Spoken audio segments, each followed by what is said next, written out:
Hello, and welcome to episode 34 of the Cooler Guild. I am Coop Cooper, and joined with me, as always, is my co-host, Van Crisp. Hello. We're recording on Wednesday, May 14th, 2025. On today's episode, we'll be diving into Reign's disappointing loss to the Houston Dash, doing our usual look at other results from the NWSL, and wrapping things up with a quick preview of the Reign's next match. But first, some housekeeping. The Cooler Guild is part of the Sounder at Heart podcast network. You can either listen to us on our public feed, or if you're a Sounder at Heart subscriber, on the private unified feed with the other podcasts on the network. If you'd like to become a subscriber, just visit our page at sounderatheart.com/the Cooler Guild. New subscribers get 10% off the normal rate, and you'll help support everything we're doing.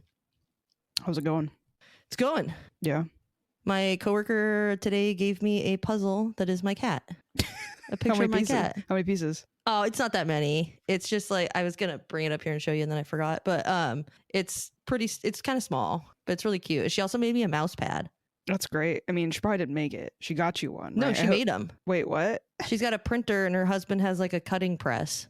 That's she has the materials. Oh, that's no, so I assumed she ordered them. Yeah, that's something someone would do. No, she made these. It was incredible. That's great. She was like, "Well, I was making Tracy a BTS mouse pad, and then I just thought about your cat." So, did she have like the photos from like your work chat or something of your cat? No, it's not from like work computer stuff. It's like, I think we're friends on social media. Oh, okay. I didn't know. I thought it'd be funny if it was a random coworker. No, shout out Zakia. That's cool. Yeah, so that was great. What about you? I don't know. Not much. I've been binge watching 6 Feet Under. Have you never watched it? No, never watched it. It's so good. It's pretty good. You got HBO? Yeah. It somehow hasn't kicked me out of my friend's login because I know that changed. Yeah. And my friend logged into hers while she was at our house, and it hasn't kicked me out yet. So I'm trying to like binge it in case, because now that they changed the name to HBO Max or whatever, I'm like worried it's gonna make me like update the app at some point and then kick me out. So I'm trying to binge it really quick. But I've been knitting along with it too. So I don't know. It's a good show though. I'm really enjoying it. Yeah, it's a great show. Yeah. Let's get in the game. Okay. It's a shitty game. I'm really upset about it. But first match recap. On Sunday night at Lumen Field, Reign faced the Houston Dash. Aside from an early soft yellow card on Maddie Darlene, the first half of the match was pretty forgettable for both teams. The second half started with a bit more pressure from both sides, leading to Houston's Maggie Graham finding the back of the net in the 57th minute after the Reign's defense kind of lost focus at the exact wrong time. Reign were unable to find a response offensively, and the game finished with a 1-0 loss, ending the Reign's 3-game undefeated streak. Very unfortunate. Don't know that I could say that they deserved anything else. No, they didn't play well. We didn't get lucky this game. No. Which we have been getting lucky, and we're eking out these small victories or ties, and things just weren't going the way. Something was up. It looked off. Yeah, there's some sort of disconnect. And Laura talked about it after the game, but it's just something they've got to figure out. I was kind of fighting with myself. I'm like, do I really feel bad about this game? Or do I go into this thinking, reflecting on it, thinking, okay, it's just a hiccup. Something was up. We have to see more. I think it's just, to me, I keep chalking it up to this is the growing pains of how this team, like where this team is at. I mean, I'm going to sound like a broken record about it, but like this is a newly built team and they're still trying to figure out their identity. And the chemistry was just like not there at all from today or that game that day. I don't know. Because it reminded me a lot of the Angel City performance, and Laura had pointed that out in the post-match presser, but I don't know. They just didn't look aggressive. They didn't look hungry. They looked tired. And we talked about like before this match, like we're going to have an extra day and a half of rest and Houston has to travel. So like we got to get the job done, and we didn't. Yeah. They had every opportunity to get it right and they didn't. No. So I just kind of wonder, I just hope it doesn't carry on. No, I think to me, this kind of speaks to like, we definitely need to get some sort of summer signing, someone who's an offensive threat.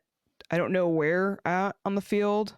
I don't know. I think they need a playmaker in the central midfield. And honestly, G was a defensive liability this match. And I just really, I don't know. There's a lot of questions to be answered, but we could come out next game and, you know, be singing a totally different tune. So it's kind of unfortunate. Yeah.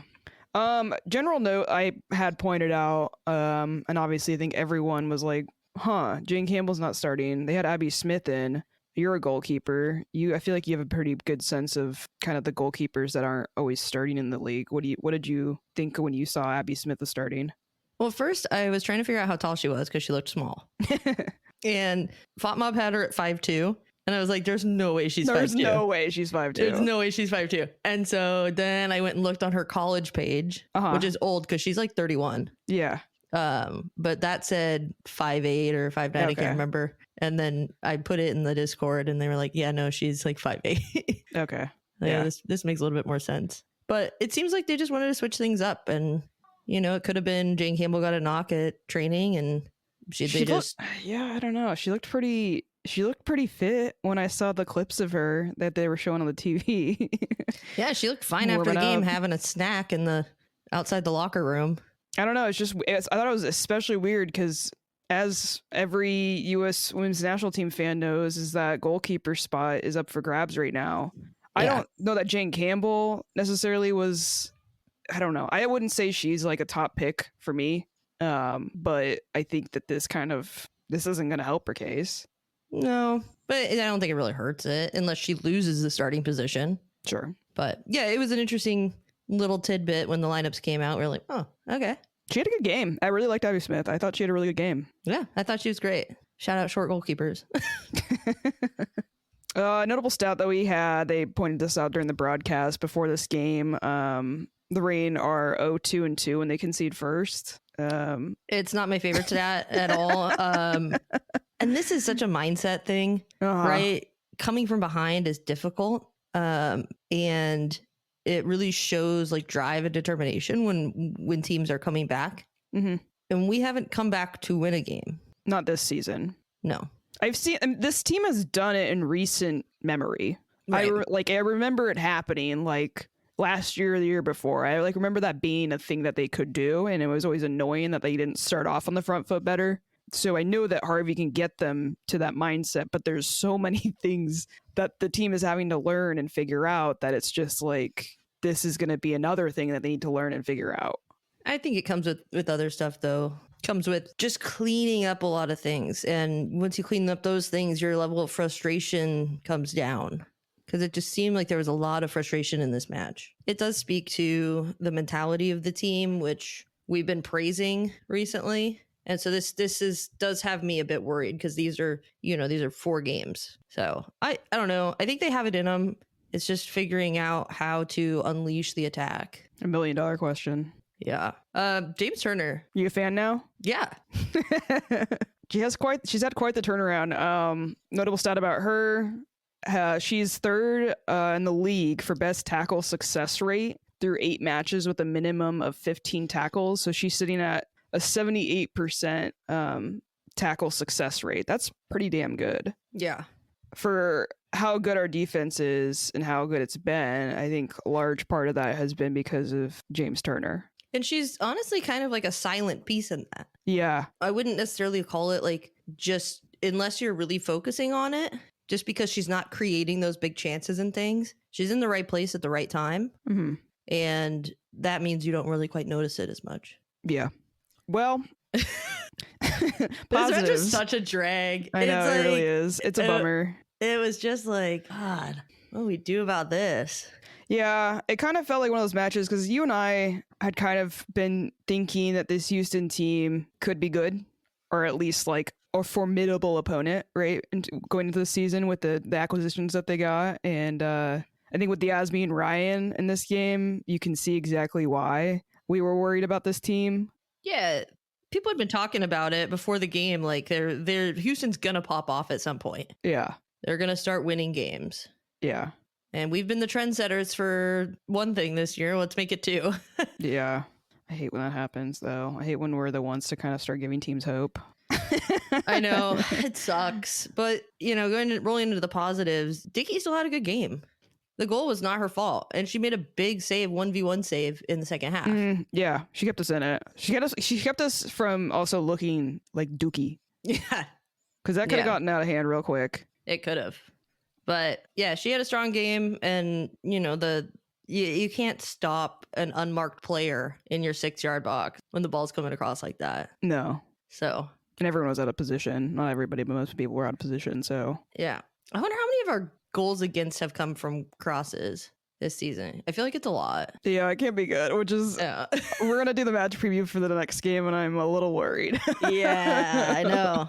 The other positive I had down was the substitutes. I feel like the moment they kind of came in, they gave a lot of energy to the game in a way that I didn't see for basically the entire game. I think there was a few chances before that Houston goal that were kind of exciting, but I feel like it just looked like, I don't know, man. It just looked like a fucking, like, no one looked inspired. And so I feel like once those subs came on, I was like, these people want to start. You could tell. Yeah, there was definitely like a change in just positive possession, chances on goal. Yeah. Taking shots when the shots were available. And the notable one that I wrote down was the immediate chance on goal after Mercado came in for Bug. Mm-hmm. And I think that was the Adames dinger. God, that would have been nice. That'd have been sick. Yeah. I mean, it's one of those goals where, like, that would have been sweet to get that as your tying goal, but, like, the fact that was, like, maybe our best chance isn't a good thing. Yeah, they need to figure out how to create more chances. Yeah. And this might be a wild take, but I don't know why they're not trying to play Lynn in more. Yeah. I was just thinking throughout the game, okay, nothing's working. Mm-hmm. Just hit it over the top. Yeah, she can do that. Let Lynn take it. Yeah. I know that's not pretty soccer. It's not something a coach ever really wants to do. But if that's where your attacking threat is, you have to use it. Yeah. I do want to add in another positive just to kind of keep this going. Sam Meza was again a beast in the midfield. Yeah. And she's doing her thing. So she didn't have a bad game. That's not changing. It all just felt like individual efforts. But yeah, it wasn't cohesive. Mm-hmm. And so it was just, and then some of those individual efforts were very off target. Yeah, I would say, like, because last year what we would see was like many players having bad games. And then this just looked like the entire thing just wasn't meshing. And it wasn't like, I mean, the goal, you could obviously pick out why that went wrong, and it was just a lapse, which we had gotten better at dealing with, but everything else just was kind of like, eh. There were so many, they were trying to create opportunities, and then the pass would be 3 yards in front of the player, and it'd get picked off. Yeah. It's just, they needed to clean it up. They didn't look aggressive at all. And I know they talked about this in the presser, but, like, that was something that we had been praising, is just like their tenacity to go after every single ball. And sometimes, like, the ball doesn't bounce your way. Yeah, winning those first and second balls. Yeah. And I think Houston's good at it too. Yeah. We're talking about two teams that kind of are very good at that type of thing on the field. And it just didn't bounce our way. And I think that we were just kind of playing to them, and they didn't fall into the game that they've been playing. I don't think they're that bad, though. I think that's kind of like, I just don't think they're that bad. I think a lot of people maybe underestimate them, but I do think that the Reign respected them. But I also feel like they didn't try to prove that they were clearly the better team. Yeah, exactly. I think that's about it I've got for positives. Yeah. I mean, we're already going into negatives, basically.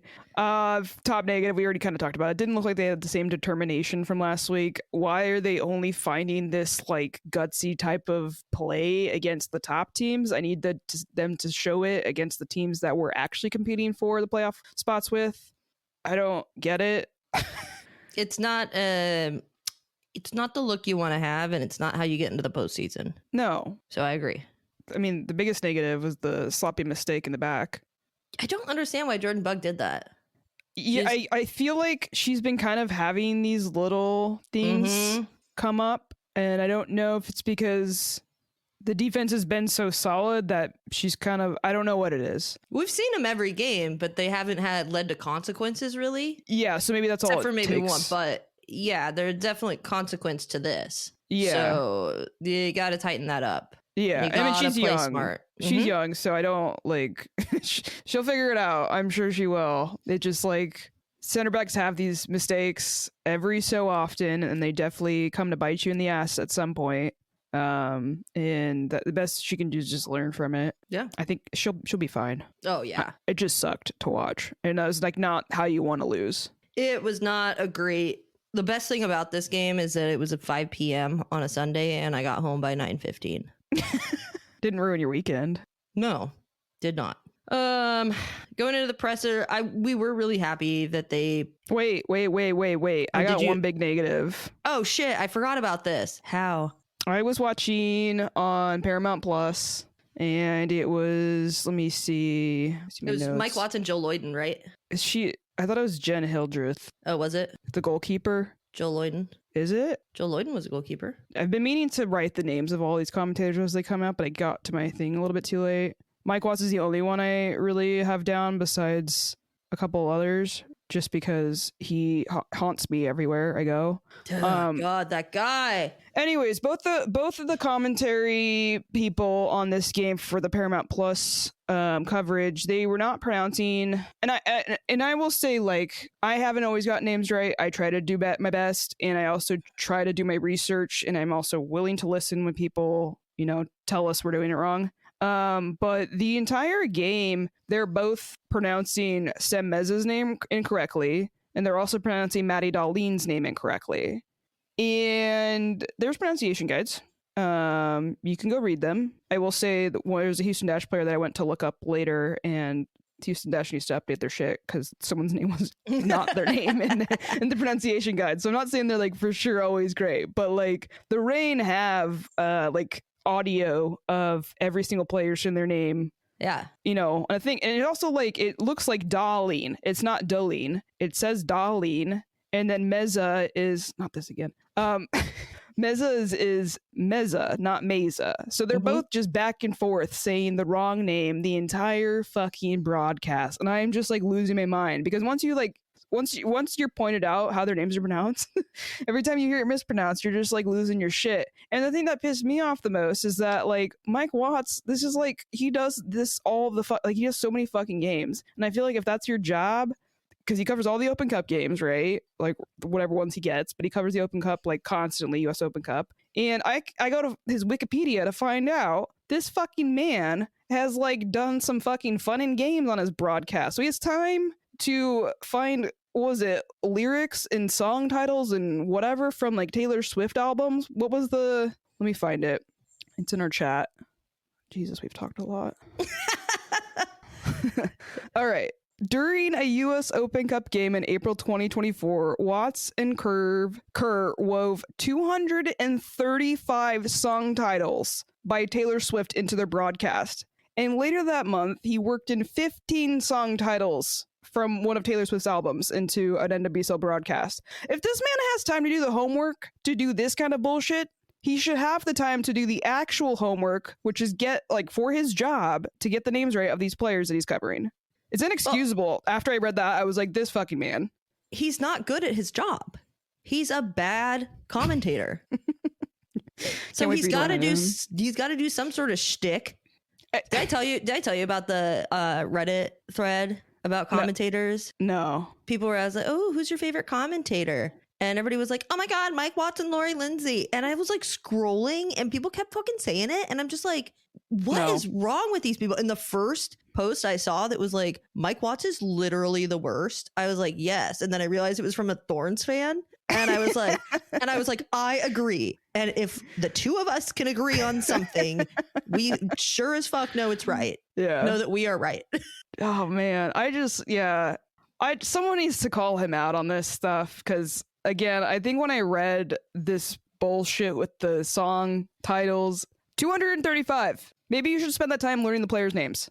Wasn't there something else? Taylor Swift, didn't he have a jacket or something? I don't know. I don't care. Yeah. I don't care about Taylor Swift in that way. Whatever. People can like her. I don't give a shit. But like, go fucking be the PA announcer at a Taylor Swift concert. Yeah. Leave that somewhere else. If that's your dream, do that. Yeah. I just don't. Anyway.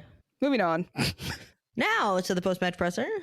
Players. What I was saying is that we were happy that they sent in some vets. some older players, so they weren't getting peppered with questions about how shit the team played. You know, the kids. Yeah. So they sent in James Turner and Lou Barnes. And they were just kind of Lou Barnes the entire time, just fucking arms crossed, sit back in the chair. Yeah, she should be pissed. She was mad. I'd be pissed too. It was a shitty game. She was mad. But yeah, they basically said the things that everyone could see on TV. They lacked chemistry. They could have been more aggressive in relation to first and second balls. They did ask James Turner about her partnership in the midfield with Meza, and she said it's clicking, but you know it's a growing relationship, so still a work in progress. But she enjoys playing in the midfield with Sam Meza, and Meza's ability to win the ball back and just how staunchly well she plays defensively allows James Turner to get a little higher up on the field, which is great. What are you laughing about? Phineas is in the background. Oh, is he? Oh. Anyway, yeah. I was noticing her getting it more in the attack in this match, and that has me maybe feeling a little optimistic about our offensive woes, because I saw a quality there with her passing and getting up top that I think could really help with what we've kind of been lacking. We'll see. I don't know. We'll see what happens. See it. I'm not There's been a couple passes where I'm like, ooh, okay. If we can get more players to kind of read what she's doing, I think it could work out. But it didn't amount to shit, did it? Well, not this game, but nothing really worked. That's true. I was like, if the offense can't get it going, how is she supposed to? Like, you know, from the role she's in. And I was thinking about asking this question. Somebody else asked it, but they asked Haz about like what is it with her performances this year, because she's been markedly better than last year. And she said, you know, this is the hardest, NWSL is the hardest league in the world, and she didn't realize how long it would take her to adapt. But in the off season, she kind of reflected and tried to up and change her game to better suit how the game's played here. That worked. Something worked there. Yeah, it looks like it's paying off for sure. And I'm, you know, maybe also the Euros breathing down her neck's also making her want to have a That was a part of the question that was asked, but she did not. She did not say that. But I think whether it's an like a top of mind motivation or just some sort of like subconscious underlying motivation, it's still there. Yeah. So then they left. And then Laura Harvey came in. She did, like, every time she says a bit of quality, something about she quality. Only said it once. I know, but it was like, I know. Flashback, PTSD. Well, we were talking on the walk down from the press box to the post game room. We were like, okay, how many times is she gonna say a little bit of quality? I think, and so I was like, I had a counter going, and there was only one time. I think if I hear it more than once, that's when things are bad.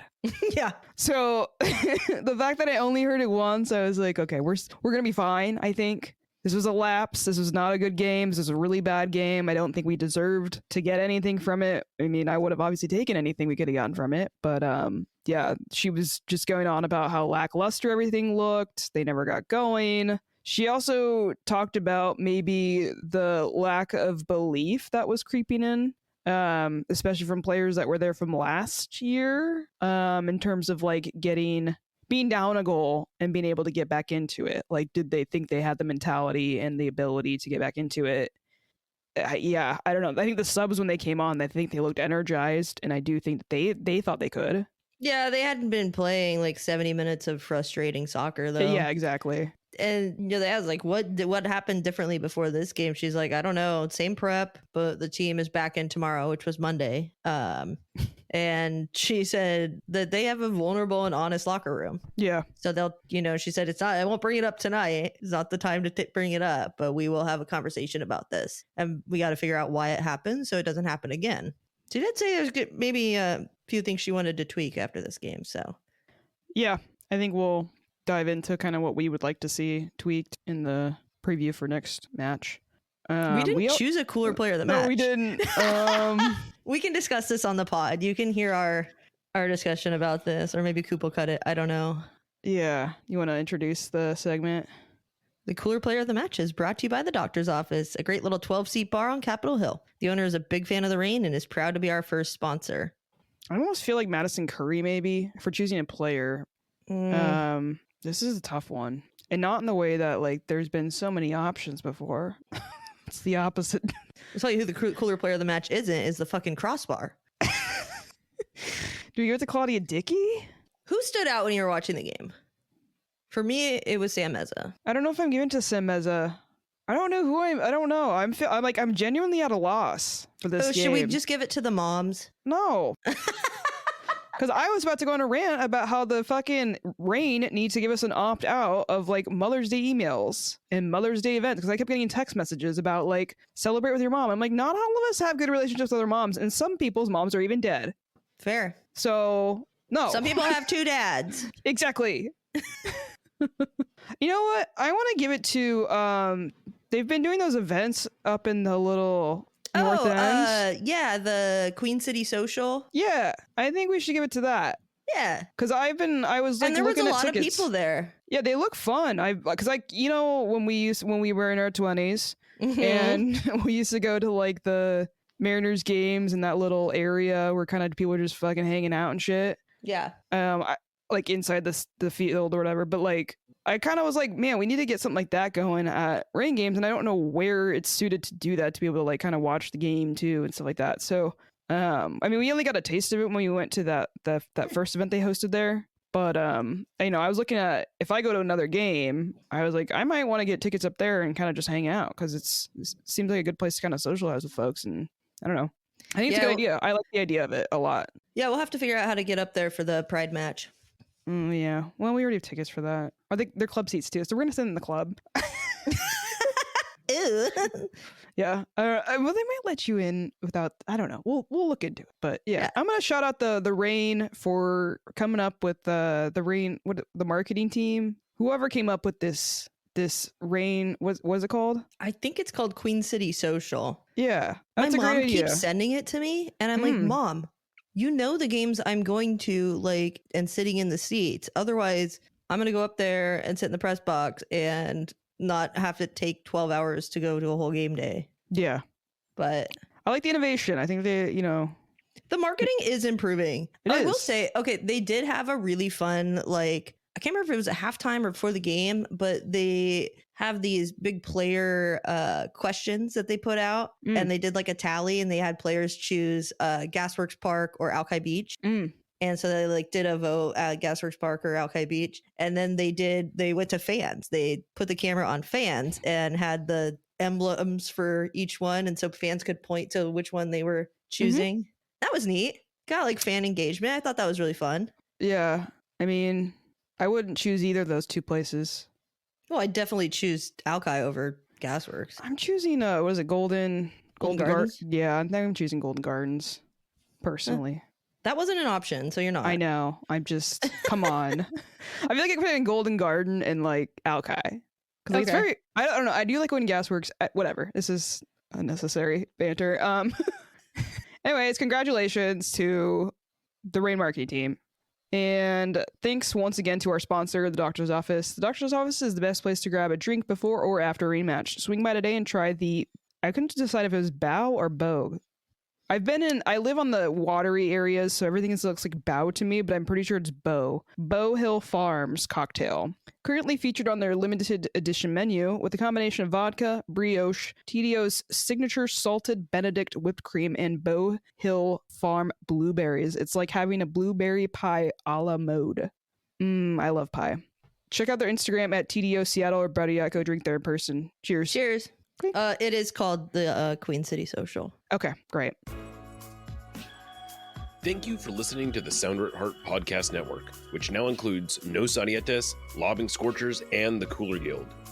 We've been independent since August of 2023, but need your support to make sure it continues. Although this podcast is free, it's only made possible by your continued support. Memberships start as low as $25 a year, which not only helps make podcasts like this one happen, but also gets you access to everything we produce. If you're able to support us at higher levels, starting at $75 a year, you gain access to a host of other perks, Most notably, entry into our members-only Discord, where the smartest, funniest, and most engaged commenters share their thoughts and ideas. To find out more, just visit sounderetheart.com and click the subscribe button in the top right corner. Thanks for listening. All the other games. Team we're playing next, they won over Is Gotham on Fraud Watch? Yeah, Cool. 100%. It seems like people are figuring out how to stop a stare, which if you can stop that, it seems like you can stop everything. I will say though that Gase is for the Brazilian. Jace. I don't know. Sorry. I learned it from the broadcast, so it might be wrong. No, I think it's Jace. I should have put it down. I thought I had it down, but apparently I don't. Jace looks like she's gonna be very, very formidable. In like she had games. one shot from outside the box. It was kind of a screamer. The Taylor Flint goal was ridiculous. Yeah, crazy. But I don't know why they keep doing this. Fucking flashing lights has been a problem for years in this league. I think it started. Did it start with Louisville? I almost feel like Louisville was the ones to kind of start it, and then other teams are starting to. I don't know. I remember Louisville kind of being one of the first teams to kind of like start doing the light shows, but fuck the light shows. It ruins the moment for photographers. It is an issue for some fans who have some light sensitivity.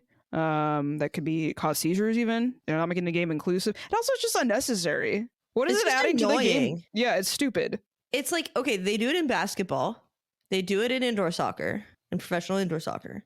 But that's because they make it like a show. Yeah. This doesn't need to be a show. No. I'm not a fan of it. I fucking hate it. Angel City, Utah. Whew. What a situation that was. I'm sure everyone who's listening knows about the Savvy King. She collapsed in the field and was taken to the hospital. Game still went on afterwards for some reason. They did have 12 minutes of stoppage time. But have we learned nothing after Christian Eriksen? Yeah. Apparently so Savvy not. King collapsed on the field, and then medical team came. They did CPR. Apparently they had an AED out. We don't have a lot of details, but she apparently was revived. Shout out CPR people. Everybody go get your CPR cert. It's just like, if you imagine you saw your teammate fucking collapse on the field, looks like she might have died.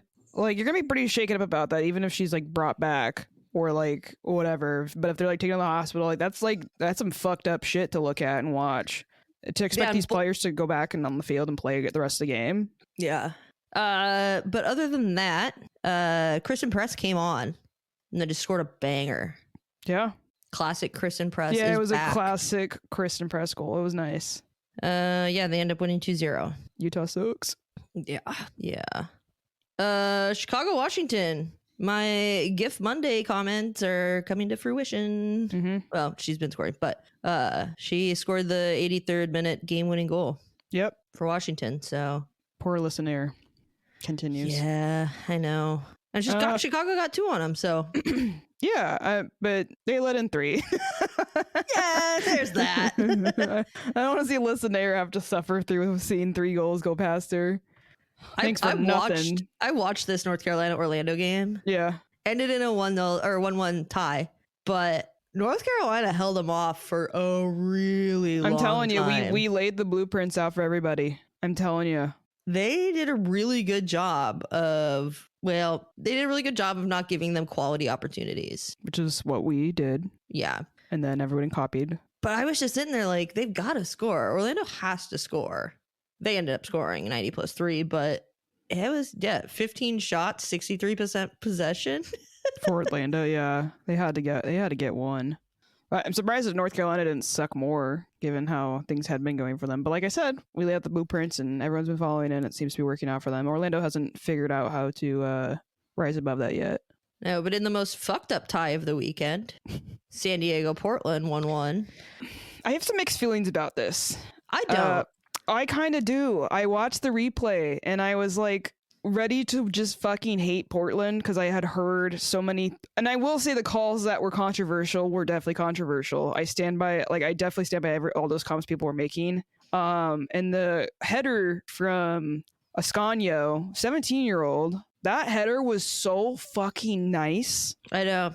She was pretty much unmarked on the back post. Yeah, but the way that she used her head in that moment was like brilliant. I loved it. I loved it. Yeah, hopefully good things come from that kid. Yeah. Anyways, red card, 41st minute on San Diego. Who was the person that caused San Diego to get a red card? Olivia Moultrie. I mean, I didn't see like the contact. She like pushed her, right? Like the defense. Like I feel like the reason she fell is because of the momentum of her pushing her. Because she Olivia fell Moultrie's because she pushed the defender off balance. Yeah, and the defender was falling. Yeah, and the falling is what caught her foot and made her fall. Well, it was like a ricochet, right? Like she put so much fucking effort into pushing her off shoulder to shoulder that it just caused her to like fall off. And I'm like, in my very slanted opinion, I think that you could have easily called the foul on Olivia Moultrie. Yeah, I could see that. So therefore, the contact after the foul would not be a foul. Therefore, no red card. I guess the part that if you call it a foul on the defender, yeah, then it has to be a red card. So it's either or. Yeah. I guess the part that I was like, I don't agree with what people are saying is I saw, and I guess I should have realized because I've seen a lot of bad takes from San Diego fans in the past. Yeah. But I do feel like they maybe have this like entitlement sometimes about games and stuff like that, because they were acting like that they were like completely robbed. And I was watching that like they acted like they played so well and like they were so good and like they weren't.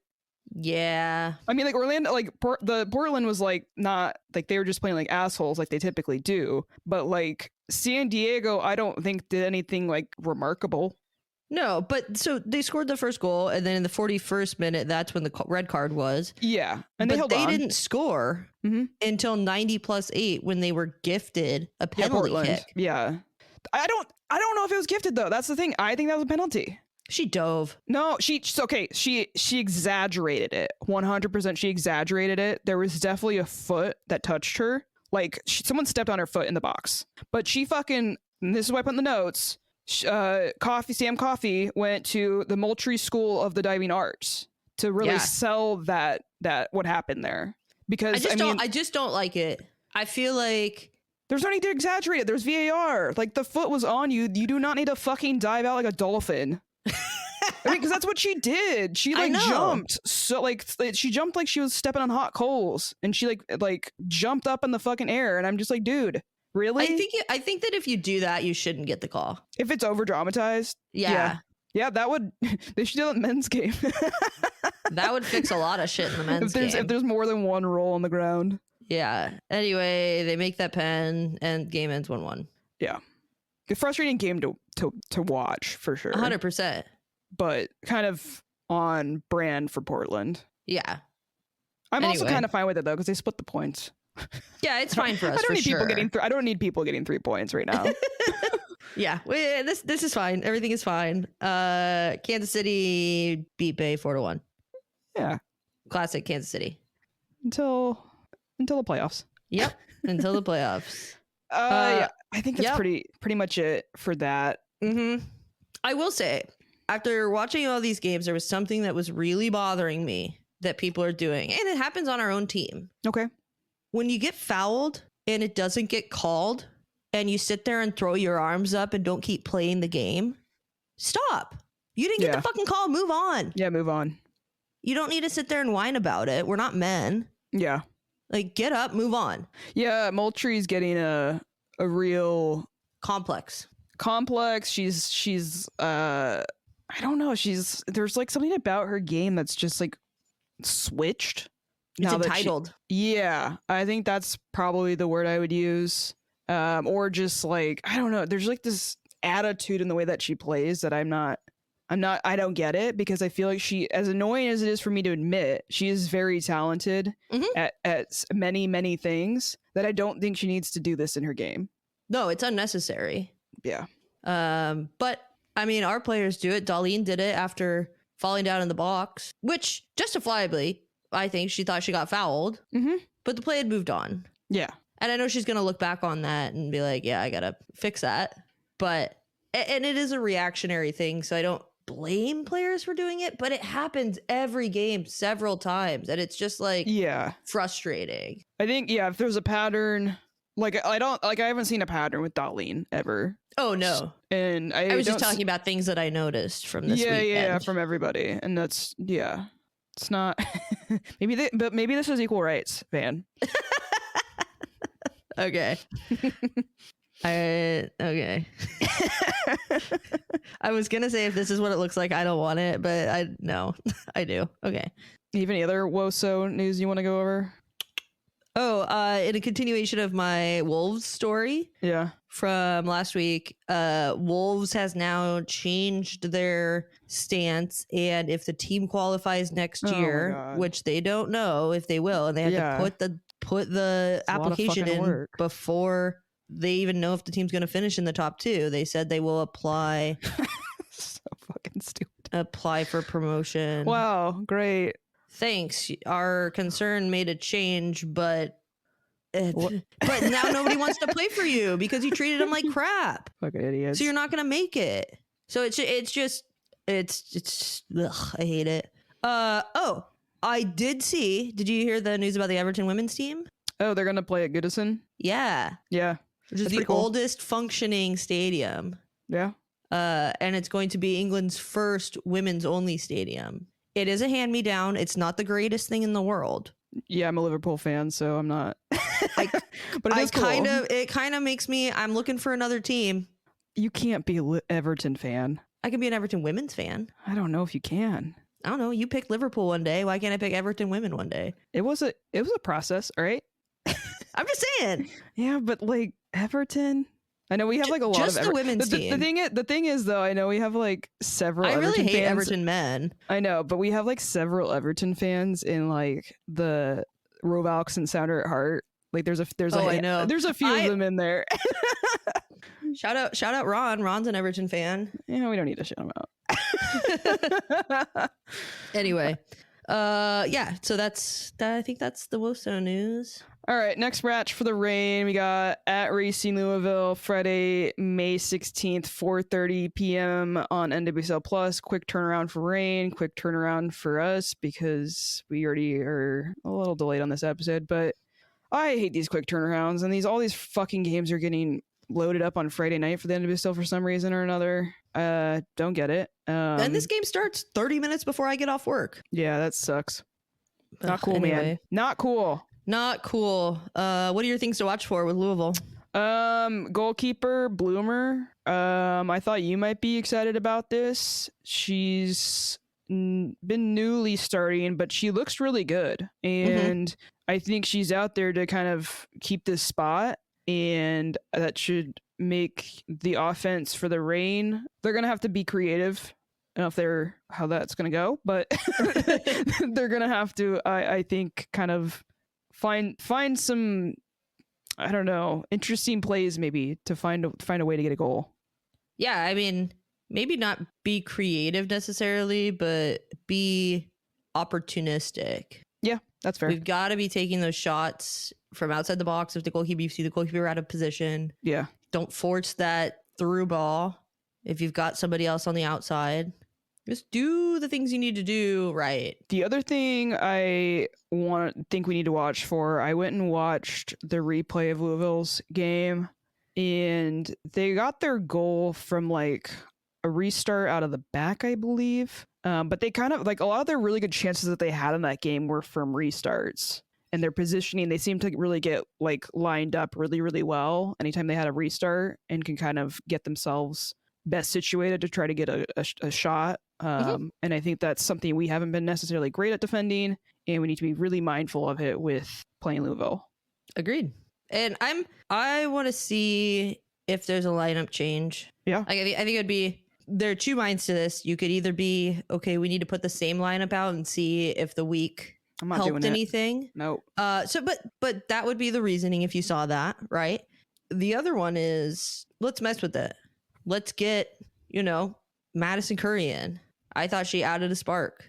Ainsley McCammon had a really great game for the little bit of time she was on the field. And I added Adames into this. I mean, you could throw in Maddie Mercado too. Yeah. My question is, I didn't want to, I don't know. It's hard to say like what we should have put out against Houston Dash now that we've played them. But do you want to see us move on or at least put it on the back burner of the 5-back? Because I don't know if I want. Because I almost feel like we need to be like doing like a high press in a different way. I think that it can be productive. I also think it can be a hindrance because it leaves some openings if you get too high up. So it encourages players to maybe play a little bit lower. Like we didn't really even get Darlene in. That's what I'm saying. I want to see Darlene like get that spark on that side again. Yeah, I mean, I think from a logical coaching standpoint, something was working. Yeah. Right? Yeah. And it's not working anymore, or it didn't work for one game. Yeah.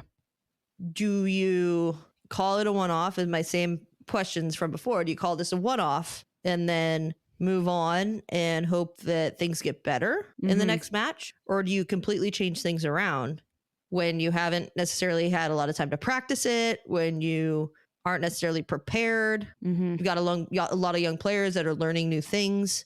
Do you put that pressure on them to play differently than they have for the last 5 matches? Or do you just switch out some personnel? There's a lot of questions involving that. So I wouldn't be surprised if she puts it out again.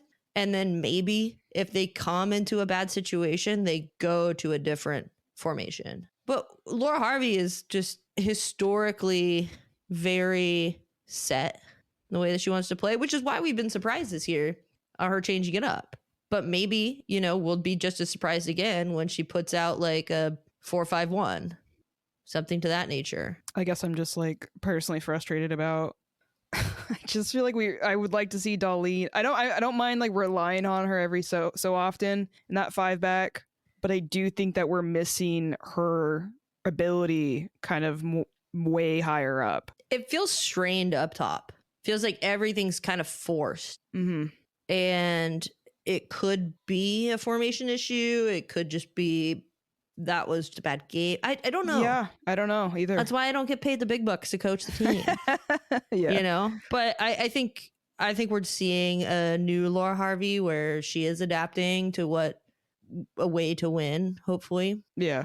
But I think it'll be definitely interesting to see what the lineup looks like, number 1, and number 2, the way that the formation that the team has. Yeah. Okay. Well, good luck to the Reign. Please win. Please. Begging you. We need the 3 points really badly right now. Yeah, they do. Got any shout outs? I do. And, I have been hyping up Darlene anyways, and I would have done that regardless, just because I've been frustrated with the lack of using her skill set to the potential it can be used. But her dad had reached out to me he sent me a little DM on Bluesky and was like, thanks for looking out for us Darlenes, because I I posted about how the commentators were just like mispronouncing Darlene and Meza. And I will say, I've definitely pronounced Meza's name incorrectly, for sure. Van had to tell me how to pronounce it properly. That was like 3 weeks ago, too. We've been saying it wrong for a while. Yeah, we have. And then somebody told me differently, and I was like, oh, shit. Yeah. I need to inform the troops. And so now we fixed it. Yeah. Somebody just got to tell us if we're saying your name wrong. It happened with G last season. Yep. Anyway, so shout out to Matt, Darlene. Did you see my note on the next one? Oh, no, I didn't see that. My other shout out that I had typed in was shout out to all the unexceptional and average people like you and me. If you haven't seen the glorious, the exceptional interview with Ashlyn Harris, I don't even know who the fuck it was with. That was crazy. I don't know. It was some like one-off thing. It had like 1,000 likes. It wasn't even that popular. That was crazy. Ashlyn Harris did some interview, and she's just basically shitting on people who are not. I choose to be exceptional. I wake up and choose to be an exceptional every day, and I like to surround myself with exceptional people. I don't know what it's like to be average. Oh. Well, girl, you didn't even. Girl, you were an average professional goalkeeper. How many NWSL titles did you win?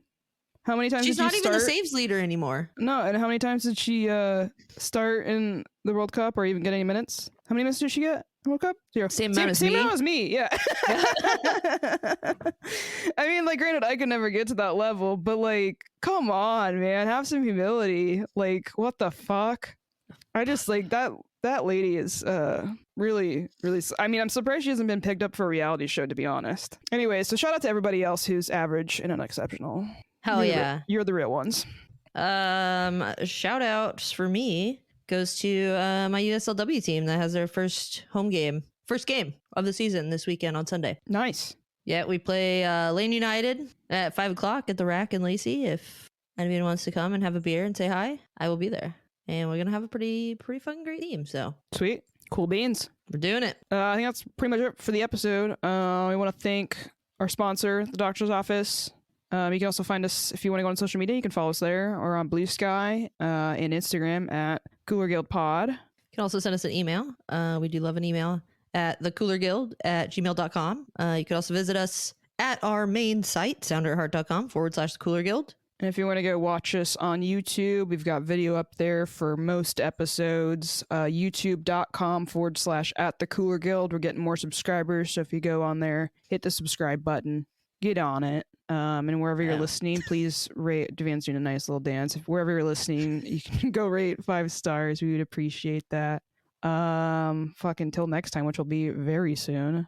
Ugh, this fucking NWSL schedule's killing me on these Friday I know, games. it's terrible. Stay cool, y'all. Stay cool, y'all.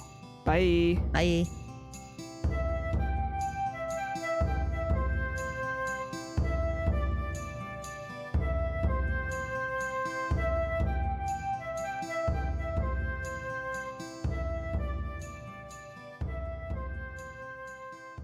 I gotta move my computer. The whirring is my old laptop. The fans go crazy when I'm. It's my biggest fan.